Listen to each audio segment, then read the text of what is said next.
je t'aime. Tu m'avais manqué, Bruxelles, je t'aime, Bruxelles, je t'aime. Tu m'as préféré, Bruxelles, je t'aime, Bruxelles, je t'aime. Hola y bienvenidos a Bruselas Te Quiero, nuestro programa de debate político semanal en Euronews. Desde el corazón de España hablamos de los acontecimientos internacionales y vemos la postura y el papel de la Unión Europea, con sus luces y sus sombras. Soy Paula Soler, gracias por estar ahí. Comenzamos. Las olas de calor son cada vez más frecuentes, intensas y prolongadas. En ciudades como Roma, Atenas y Madrid, las temperaturas han superado los 45 grados, provocando alertas sanitarias, cortes de energía y cientos de muertes relacionadas con el calor. Los científicos advierten que estos extremos serán la nueva normalidad si no se reducen drásticamente las emisiones. ¿Está Europa preparada para enfrentar este nuevo clima o seguirá pagando el precio de la inacción? Además, Europa debate su futuro energético. Mientras algunos países apuestan por las energías limpias, otros defienden la vuelta a la nuclear. Y así el conflicto se intensifica en Bruselas, donde la Unión Europea busca una estrategia común. Ambientalistas advierten sobre los riesgos de la energía nuclear, desde los residuos radiactivos hasta los costes de seguridad. Pero frente a la crisis climática y la guerra en Ucrania, muchos se preguntan, ¿puede Europa permitirse renunciar a la energía nuclear o debería avanzar su transición verde? A esta y otras preguntas responderemos hoy aquí en Bruselas Te Quiero con nuestros invitados. César Luena, eurodiputado del PSOE en el Grupo de los Socialistas, y Arturo Larena, director de F Verde. Bienvenidos a todos y gracias por estar aquí.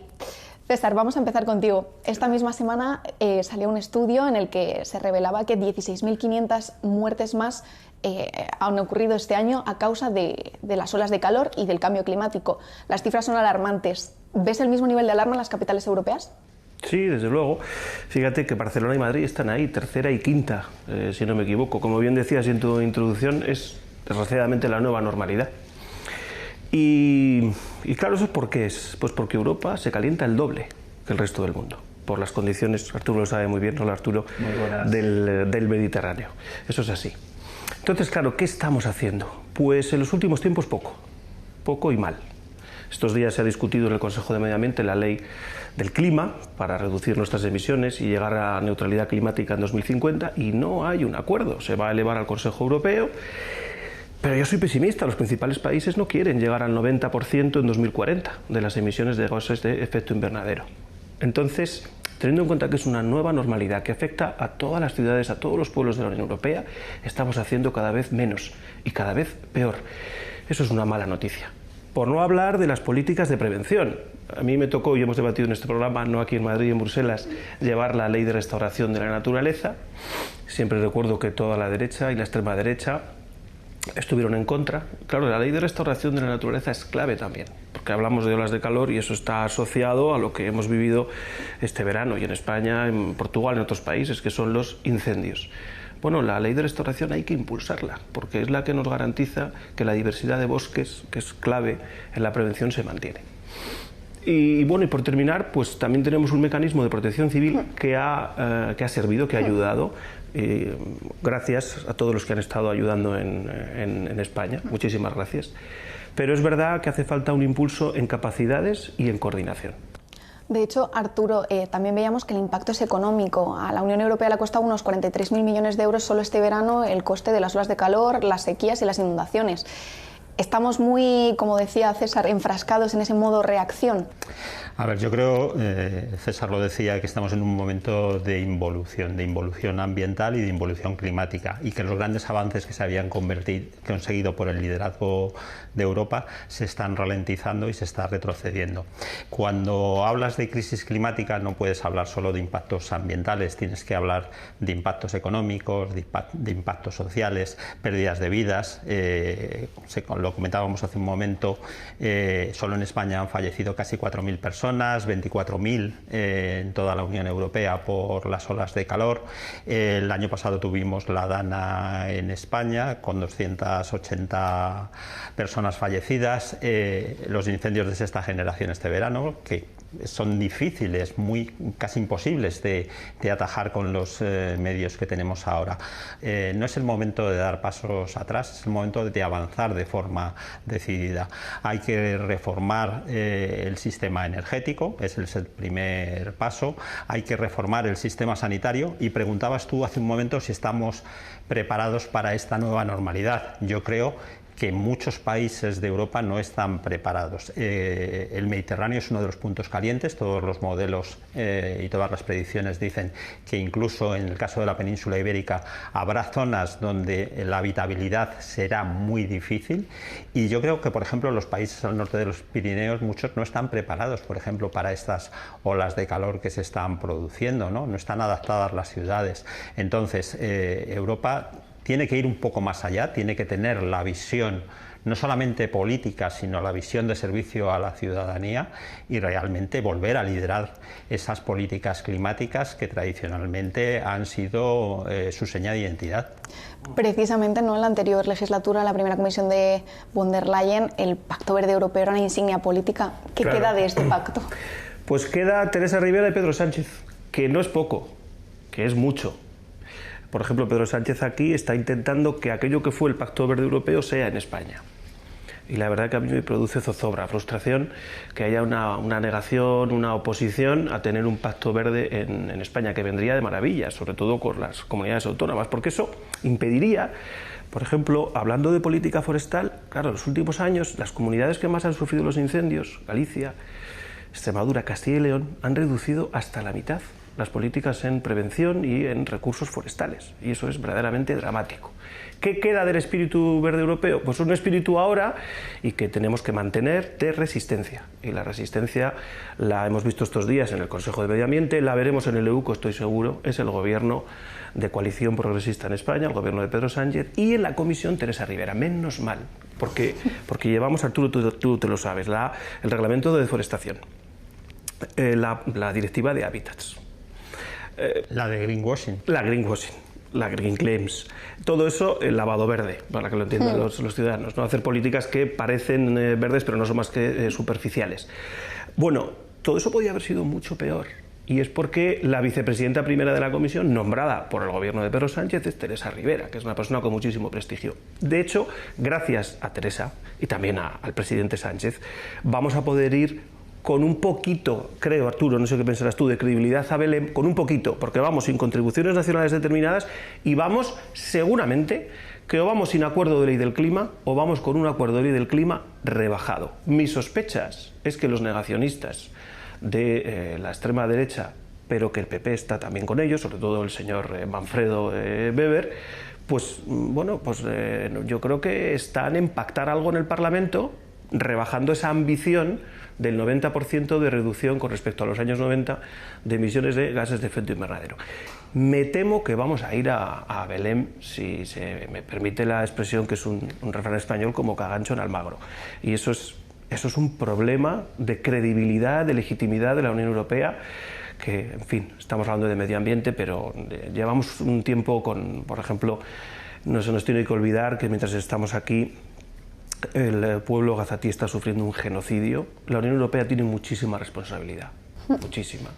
Y otro golpe a la credibilidad es ir a una conferencia de Naciones Unidas donde normalmente la Unión Europea, sobre todo otra vez ahora con Trump 2, que son una administración negacionista, la Unión Europea lideraba y arrastraba, pues ahora vamos arrastrando los pies, lo contrario. De hecho, nuestros socios internacionales sí que esperaban que nosotros fuéramos con un objetivo nuevo, ¿no?, más ambicioso, pero no parece que este vaya a ser el caso por las negociaciones que se han dado esta semana entre los ministros europeos. Sí, precisamente estos días se celebra el Consejo de Ministros de Medio Ambiente de la Unión, y no parece que haya acuerdo, en cuanto a los objetivos intermedios para 2040, sobre todo por la oposición de Francia, Alemania y la República Checa, entre otros. Comentaba César la importancia de tener una persona con prestigio internacional en las negociaciones climáticas como es Teresa Rivera. Desde el periodismo ambiental siempre lo hemos dicho, nosotros tenemos una deuda de gratitud con ella porque ha sido una fuente fundamental a la hora de transmitir las cuestiones de las negociaciones climáticas que no son sencillas. Y el problema es que cualquiera de nosotros podemos ser víctimas de la crisis climática. No es que podamos ser víctimas, es que ya lo estamos siendo. Es decir, los convencidos y los escépticos. Por lo tanto, al final yo creo que redunda en beneficio de la población el adoptar medidas valientes y sin embargo pues se alientan posturas negacionistas, climaescépticas, diciendo que bueno, que esto es falso, cuando ya realmente ya nadie discute que los humanos hemos agravado este problema.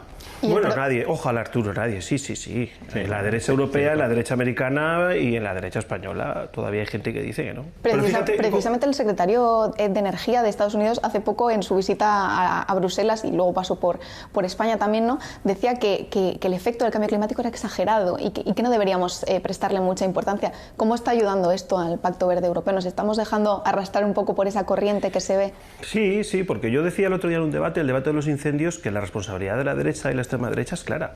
En Bruselas porque son negacionistas y en los Estados miembros porque recortan. Es que no solamente es que sean teóricos de la negación, es que luego en los Estados miembros, aquí lo decía antes, en Extremadura, en Galicia, sobre todo en Castilla y León, el señor Mañueco tendría que tomar nota, es que luego esta locura que tienen, que son terraplanistas, lo llevan a los presupuestos. Pero fíjate cómo será la cosa, que el otro día ha pasado desapercibido. El otro día fue el señor Draghi, que lo tienen en un altar, me parece a mí que de una forma a veces un tanto exagerada, pero mencionó, una de las cosas que menciona Draghi, cómo verá la cosa hasta Draghi, tenemos que cumplir con nuestros objetivos de reducción de los gases de efecto invernadero, porque eso redunda, en lo que siempre le interesaba a Draghi, en la famosa competitividad, que me parece muy bien, y en ya sabéis, la simplificación, el simplifiquismo. Yo digo que ahora tiene que ser... Sí, la desregulación, porque ahora tiene que ser todo simple. El problema es que tenemos en la derecha políticos muy simples. No solo por eso, sino porque la prevención al final es más barato que tener que paliar. ¿Ley de restauración, por ejemplo? Lo que va a suponer el coste de restauración de las infraestructuras arrasadas por la Dana, lo que va a suponer la restauración de los cientos de miles de hectáreas que han resultado destruidas este verano. Y una de las primeras cosas que yo aprendí en esto del periodismo era que los incendios se apagan en invierno, y no es solo una frase hecha, es decir, cuando tú dices, pues realmente mantener brigadas de limpieza durante el invierno es un desperdicio, pues no lo es. Te estás ahorrando todo lo que te va a suponer luego el tener, primero, por una parte, que extinguir los incendios y luego recuperar esas infraestructuras, esas casas, claro, esos terrenos, esos bosques, que también en algún momento habrá que poner en valor lo que supone el patrimonio natural y ambiental, los servicios ecosistémicos que nos prestan en cuanto a calidad de aire, mejora para la salud, aguas, etcétera. Por eso es tremendo el cortoplacismo de negar un pacto con todas las fuerzas políticas, las administraciones, contra la emergencia climática, pero que al final es un pacto para estar preparados para incendios y para danas, para la nueva normalidad. Una parte de la responsabilidad no la tenéis los políticos, es decir, a mí me sigue sorprendiendo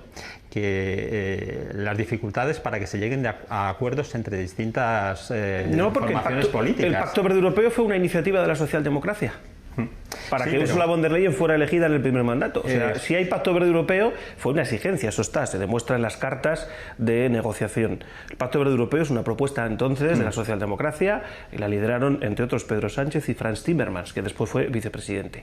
Ahora se mantiene ese pacto por el empuje de Pedro Sánchez y de Teresa Rivera. Y aquí en España está proponiendo el pacto el gobierno de España y el Partido Socialista, pero fundamentalmente es el gobierno el que está proponiendo un acuerdo. El problema es que ni siquiera, Arturo, se quieren sentar a negociar. A eso me refiero, es decir, no todas las cosas que vienen desde las fuerzas políticas que tienen otra ideología son malas, ni todas las cosas que se proponen desde las administraciones son malas.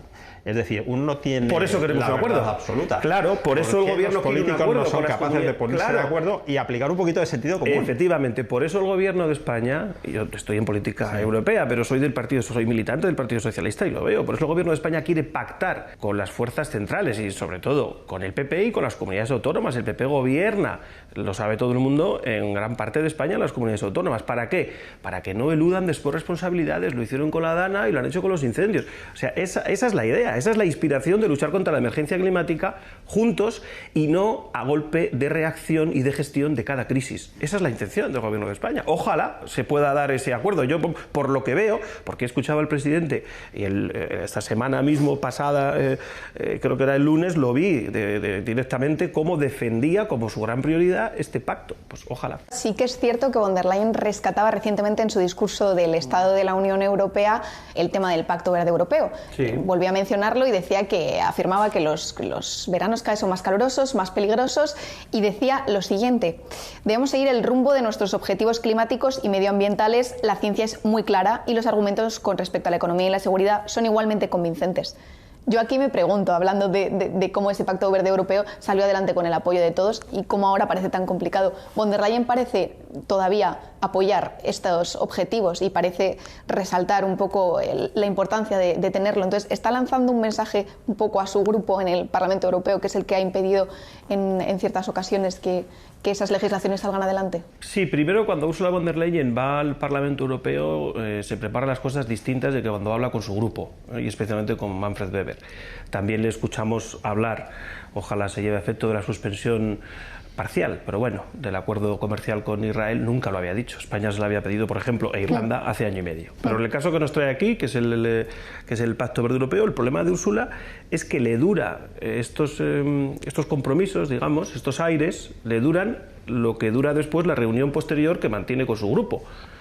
Y ahí entonces se desdice o la llevan a otro terreno. Yo estoy, como digo, bastante defraudado en ese aspecto con Ursula von der Leyen, y además afirmo porque lo veo directamente día a día.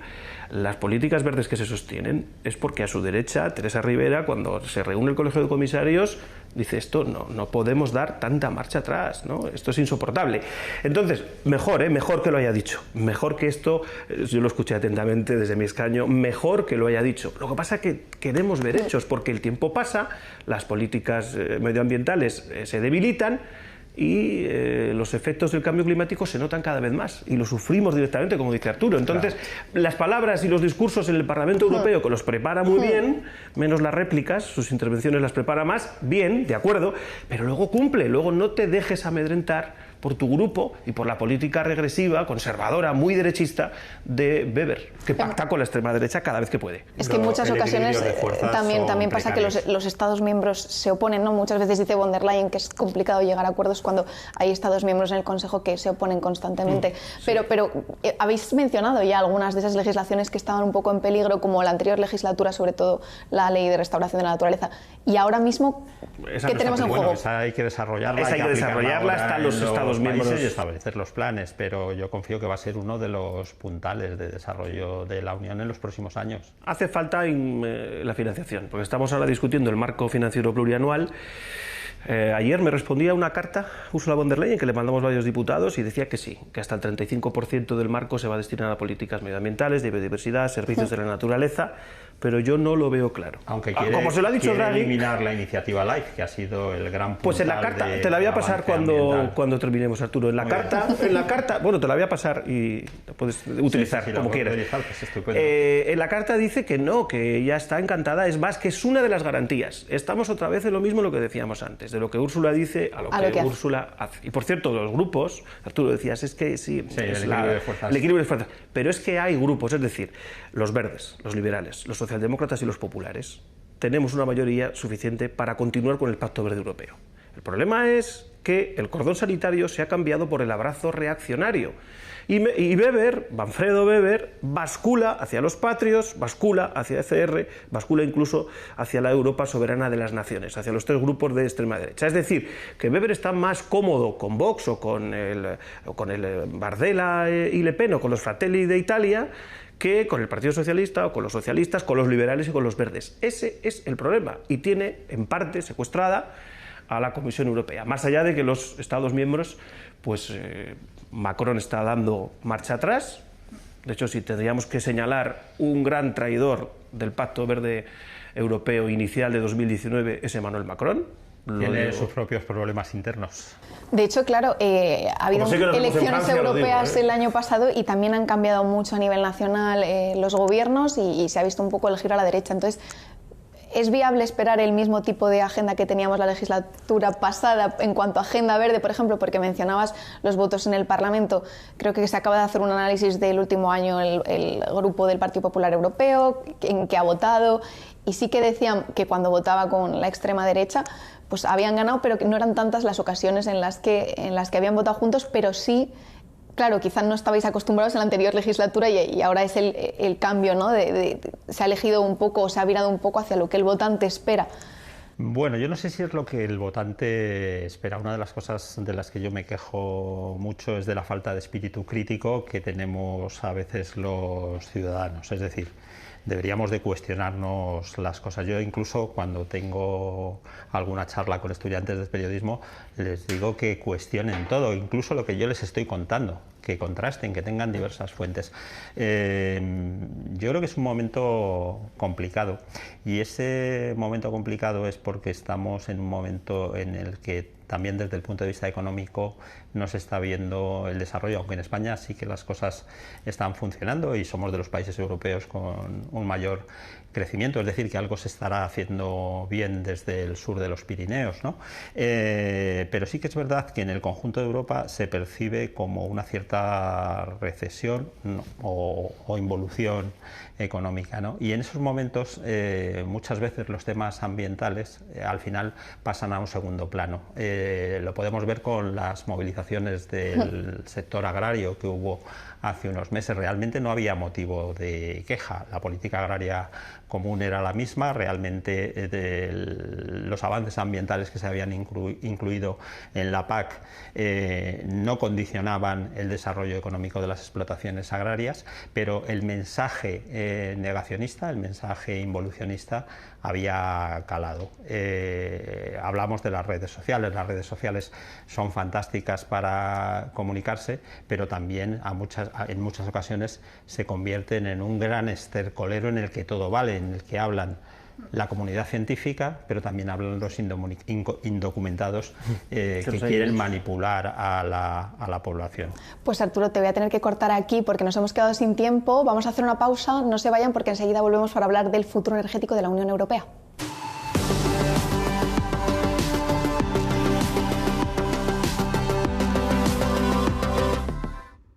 Hola y bienvenidos a Bruselas Te Quiero, nuestro programa de debate político semanal. A principios de este mes, el Tribunal General de la Unión Europea decidía en una sentencia que la energía nuclear es sostenible desde el punto de vista medioambiental. Arturo, ¿es esto una buena o una mala noticia? Yo creo que no es una buena noticia. La energía nuclear puede ser sostenible desde el punto de vista ambiental, pero tiene al menos tres pequeños grandes problemas, ¿no? Uno es el de la seguridad. Cuando se produce algún tipo de incidente, las consecuencias son tremendas. Dos, los residuos. Y tres, la dificultad de gestionar esos residuos. Su vida es de miles de años, de los residuos de alta actividad, y por lo tanto yo creo que en este momento sería un paso atrás respecto a lo que es la transición ecológica. Es decir, de momento las energías renovables se han demostrado como viables, la tecnología está avanzando a pasos agigantados, Y además los costes se están reduciendo de una manera significativa, es decir, cada vez es mayor el número de hogares y de industrias que se pueden desconectar de la red, y yo creo que el camino está por esas energías renovables. Existe algún pequeño problema como es el del almacenamiento, pero incluso ya se está resolviendo, pues por ejemplo, turbinando en los periodos en los que, por ejemplo, no hay energía eólica, se turbina desde los embalses, pero luego se realimenta cuando estás generando energía solar o energía eólica, ¿no? Entonces, yo creo que el camino está por una apuesta decidida por las renovables. Y César, ¿es este un caso, o ves en este un caso de greenwashing? Porque el caso se presentaba en 2022 por la ministra de Medio Ambiente austriaca y ella decía que no quería contribuir a eso, ¿no? Yo creo que sí, y además hay muchos intereses económicos detrás, intereses de gente poderosa, de grandes corporaciones que quieren la energía nuclear. Ahora creo, Arturo, igual te sabes tú mejor el dato español, pero creo que es el 20% lo que aporta, ¿no? Nos da cierta, y los renovables el 56%, por lo menos datos del año 24. Llegó a suponer un tercio, es decir, hace unos años era una década, pero ya no, porque los últimos años los impulsos que se le ha dado, por ejemplo, este gobierno, las energías renovables, pues ha sido definitivo. Pero es que, claro, se desmanteló Vandellós 1, se desmanteló Zorita, Garoña está en proceso de desmantelamiento, es decir, el parque nuclear. El camino lo teníamos muy bien iniciado. En la recta final ahora mismo. En otros países no, en Francia es verdad que han seguido siempre otro camino, Alemania está en el camino de España, es decir, más renovables, menos nuclear, pero es greenwashing, como decías, es lavado de cara, desde luego, e intereses corporativos de grandes empresas detrás, porque la energía nuclear es cara, es lenta y es peligrosa, y con las limitaciones que tenemos para el uranio, más. O sea, es cara, las inversiones son terribles. Una central nuclear puede costar ponerla en marcha hasta 15 años. Luego, ya lo explicó Arturo muy bien, es peligrosísima. Y tal como están las cosas, una de las, por ejemplo, de las situaciones más peligrosas en la guerra de Ucrania es la central de Zaporilla. Y en Ucrania pasó lo que pasó, en los años 90. Por tanto, creo que sería un paso atrás terrible si, acabamos de hablar antes del Pacto Verde y de su retroceso, si además ahora apostamos por la nuclear. Se incluyó en la taxonomía, perdimos aquella votación ya en la legislatura anterior, ese abrazo reaccionario del que hablo ya funcionó, pero es verdad que en la taxonomía, si lo lees, quedó bien claro que decían, bueno, puede ser una energía sostenible, pero de segundo nivel. Ahora el tribunal yo creo que ha ido un poquitín más allá. Y a mí me parece un error y me parece peligrosísimo. Mencionabas Francia, y Francia, claro, ya tiene el apoyo de otros 14 Estados miembros, si no recuerdo mal, para promover más políticas pronucleares. ¿Está el frente antinuclear en el que se encuentra España perdiendo peso? Francia apostó hace ya muchos años por la energía nuclear de los países europeos con un mayor número de plantas, algunas de ellas realmente cerca de la frontera española, ¿no? Por lo tanto, es lógico que Francia siga defendiendo este tipo de energía, porque es por la que lo ha hecho históricamente.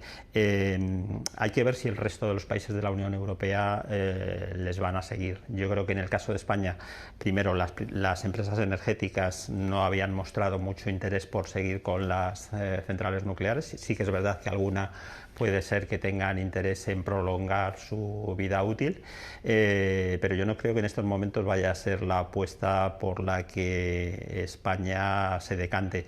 El coste de poner en marcha una central nuclear, los requisitos de seguridad son tremendos. En algunos casos de las centrales que se han cerrado no se reabrieron, pues por ejemplo en el caso de Vandellós 1, que tuvo un incendio en la sala de turbinas, no se reabrió precisamente por los elevados costes que suponía que tenían que implementar la empresa propietaria en materia de seguridad, o en el caso de centrales de primera generación como la de Santa María de Garoña en Burgos, ¿no? Entonces dependerá un poco de los países del norte si realmente quedan seducidos por estos mensajes de Francia y de... Pero será un error, porque la viabilidad de las energías renovables incluso su vertiente democrática. Pero es una energía más democrática y genera empleo. Los datos de generación de empleo... Claro, es decir, tú para poner en marcha una nueva central nuclear vas a necesitar un periodo muy largo. Sin embargo, la puesta lenta, en es cara, es marcha peligrosa, de exactamente. parques eólicos o parques solares, que también hay que hacerlos con un poco de planificación, no se pueden instalar en cualquier Y con las sitio. redes ahora inteligentes, con todos los avances en almacenamiento, en el bombeo, también, por cierto, con el hidrógeno verde, que está ahí para completar la solar y la eólica. Es decir, que lo tenemos todo para completar una sustitución casi plena en 2 décadas. Yo hasta me mojo. En 2 décadas. Entonces, es más que lavado de cara que greenwashing, es más. Son intereses económicos que están pujando a los gobiernos porque les interesa mantener esa llama de la energía nuclear, que para las generaciones futuras es un riesgo más encima de los efectos del cambio climático. ¿Y ha perjudicado quizá el hecho de que tuviéramos este apagón eléctrico en la península a la hora de seguir promoviendo las renovables? Porque ya esta semana salía también que este riesgo podía beneficiar a países como China. Yo creo Un bulo que más, no tiene nada que ver. Bueno, perdón Arturo, pero me creo las explicaciones absolutamente científicas demostradas de red eléctrica. No tiene absolutamente nada que ver. Pero fíjate, esto comprueba mi tesis, y es de los intereses porque los rapaces, porque son lo que son, aves de rapiña, que están detrás de las nucleares, rápidamente han dicho: la culpa es de los que defienden el sol y el viento, porque aquí estamos nosotros con nuestro uranio enriquecido contaminante, y para que los ciudadanos paguen más en el recibo y nosotros nos beneficiemos.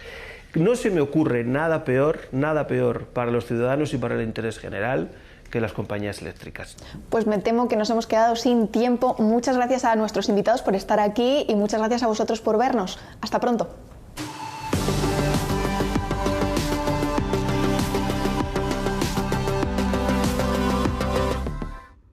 Hola y bienvenidos a Bruselas Te Quiero, nuestro debate político semanal en Euronews. Soy Paula Soler y me acompañan César Luena, eurodiputado del PSOE en el grupo de los socialistas, y Arturo Larena, director de F Verde.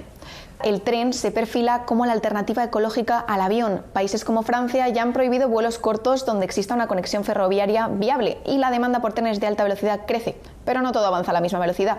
¿Está el tren preparado para liderar el futuro del transporte en Europa? ¿O seguirá el avión dominando las alturas pese a su impacto medioambiental?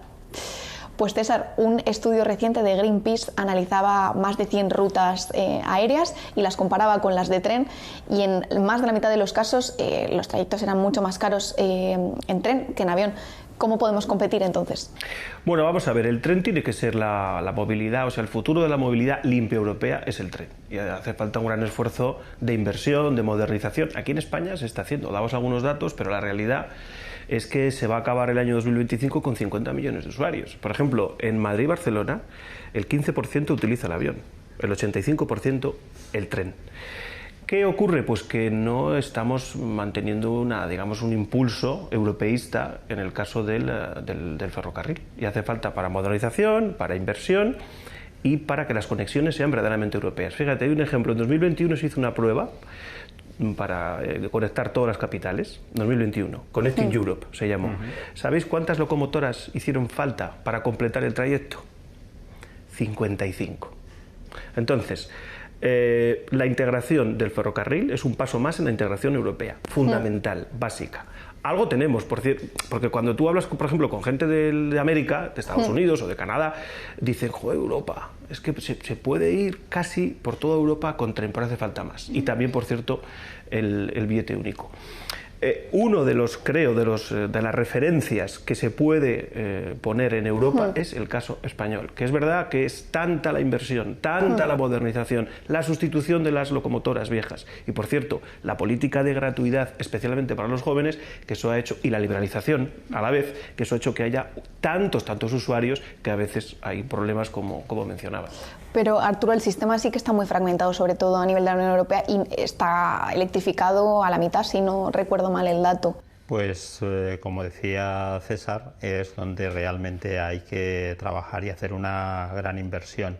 En cualquier caso, una de las cosas que valoramos los usuarios cuando utilizamos el tren es la posibilidad de viajar del centro de una ciudad al centro de otra ciudad. Al final, si realmente haces el cálculo de cuánto tiempo necesitas para viajar en avión y cuánto tiempo necesitas para viajar en tren, al final el tren gana por inmensa mayoría, por muchas razones. Primero, es mucho más cómodo. Segundo, no tienes que pasar tantos controles de seguridad, que últimamente se ha convertido en algo necesario pero muy incómodo en los aeropuertos.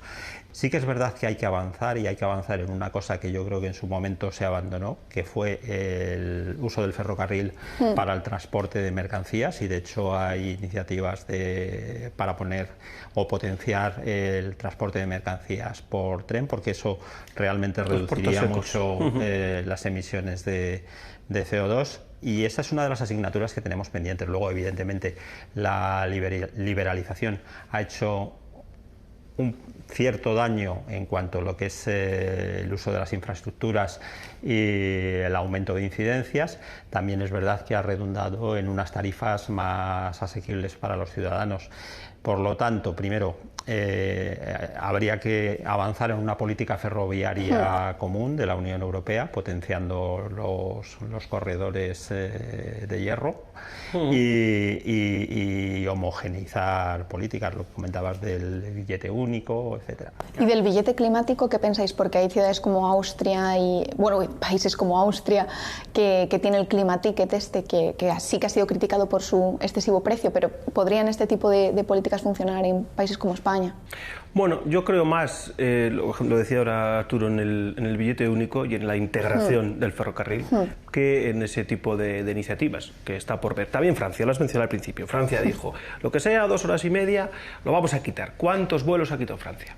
Pues a Burdeos, de París a Burdeos, a Nantes y a Lyon. Muy Macron. Vamos a eliminar. No han eliminado prácticamente nada. Sin embargo, por ejemplo, en España, como digo, todos los viajes que se hacen a Barcelona, el 85%, Barcelona-Madrid, Madrid-Barcelona, el 85%, Atocha, Sants, el 15%, Barajas, el Prat.